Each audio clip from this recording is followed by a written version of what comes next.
korban. Tim Liputan Kompas TV.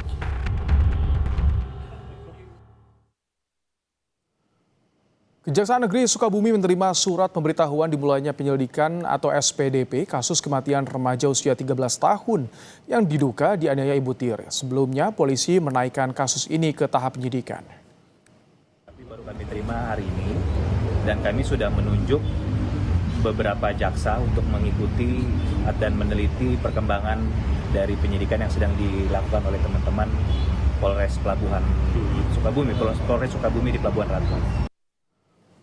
Lebih lengkap soal kasus tewasnya anak usia 13 tahun di Sukabumi yang diduga dianiaya ibu tiri, kami saat ini sudah bersama dengan Krisna Murti, pengacara Lisnawati, ibu kandung korban.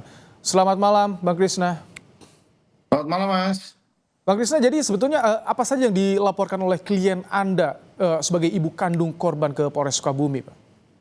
Artinya bahwa ini bukan masalah sensasi, tapi ini menyangkut masalah nyawa. Setiap nyawa berhak atas keadilan. Maka yang fakta-fakta yang belum terungkap, maka kami ungkapkan tadi. Artinya bahwa datangan kita ke Polres melaporkan AS, mantan suami daripada klien saya, atas dugaan pembiaran dan penelantaran. Kenapa? Gitu loh ya kan. Kenapa? Karena waktu diberitahukan, klien kami kan diberitahukan oleh AS bahwa si anak ini sakit gitu, almarhum sakit. Lalu klien kami bilang katanya bawa aja ke rumah sakit kalau memang sakit. Nanti belum ada waktu katanya gitu. Nanti belum ada waktu.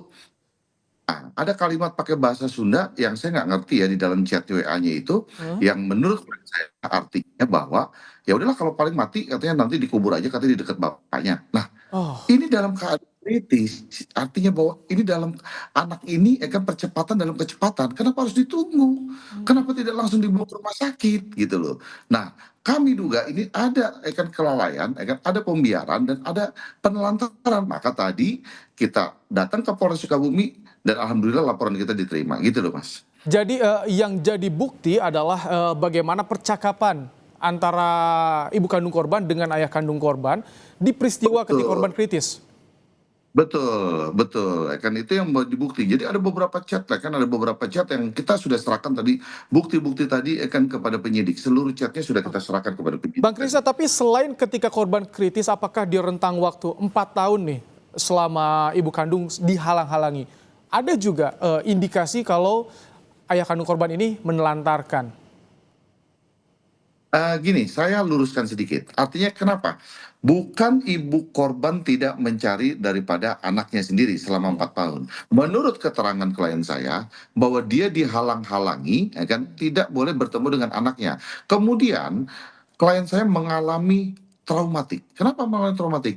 Karena dia ketika dia hamil, dari mulai dia hamil, pertama, sudah mengalami KDRT. Menurut ceritanya dia begitu, bahwa sudah mengalami KDRT. Seperti apa KDRT-nya?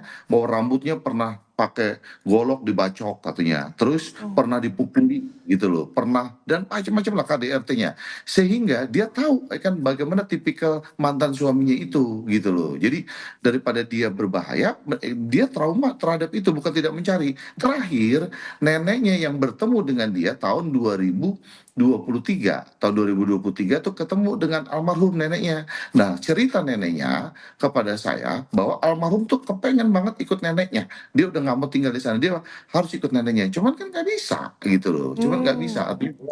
Dia udah pokoknya udah sampai nangis pengen ikut nenek, pengen tinggal sama nenek. Katanya begitu, Mas. Oke, jadi artinya ketika sudah dikabari korban kritis, itu ibu kandung juga sempat bertemu lagi dengan nenek untuk menceritakan apa yang terjadi atau seperti apa, Bang Krisna? Bukan, kan bahwa klien saya tuh setelah kritis, kan akhirnya dia menuju ke rumah sakit dan bertemu dengan anaknya sudah menjadi jenazah. Ketika korban yang kemarin anak kandung meninggal, kemudian klien Anda apakah sempat bertemu juga dengan keluarga besar, menanyakan apa sebetulnya yang terjadi? Sempat dapat informasi tidak soal ini? Saya belum dapat informasi soal itu, karena keadaan klien saya tuh masih shock banget ya, karena kan ini tragedi hilangnya seorang ibu kehilangan anaknya gitu loh. Jadi kami masih mempersiapkan bukti-bukti. Bahkan tadi kita juga sudah melaporkan bahwa apa yang kita laporkan kepada ibu tirinya, kita melaporkan bahwa ini adalah pasal pembunuhan berencana. Kenapa kita bilang? Cuman karena waktunya tadi saya juga harus ke LPSK, ke LPSK. Jadi saya nggak sempat melanjutkan LP yang kedua. Nah mungkin nanti hari Jumat saya akan balik lagi untuk melanjutkan LP yang kedua, bahwa kami sebagai korban akan melaporkan bahwa ini adalah pembunuhan berencana. Kenapa pembunuhan berencana? Karena pelaku tahu bagaimana menganiaya, terus perbuatannya itu berulang kali gitu loh, perbuatannya berulang kali. Tadi kita sudah discuss dengan penyidik, sudah discuss dengan penyidik. Lalu kita memberikan bukti-bukti, dan sepertinya laporan kita terhadap Jadi maksud Anda untuk saat ini sudah dilaporkan adalah ayah kandung korban, selanjutnya akan dilaporkan adalah siapa? ya ibu tirinya, ibu tirinya kita laporkan dengan pembunuhan berencana. Dengan bukti-bukti yang dimiliki keluarga apa saja hingga sejauh ini? Kami sedang masih kumpulkan bukti-buktinya.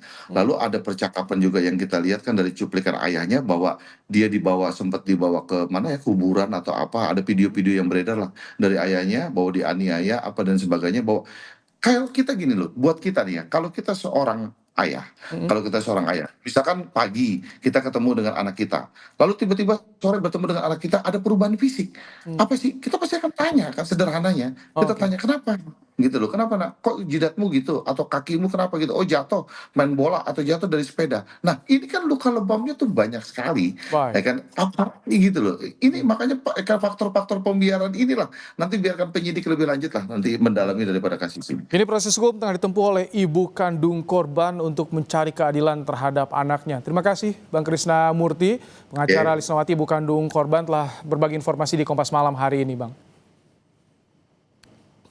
Baik. Usai jeda, Saudara, Gubernur Jakarta Pramono Anung resmi melarang pembangunan lapangan padel baru di zona perumahan.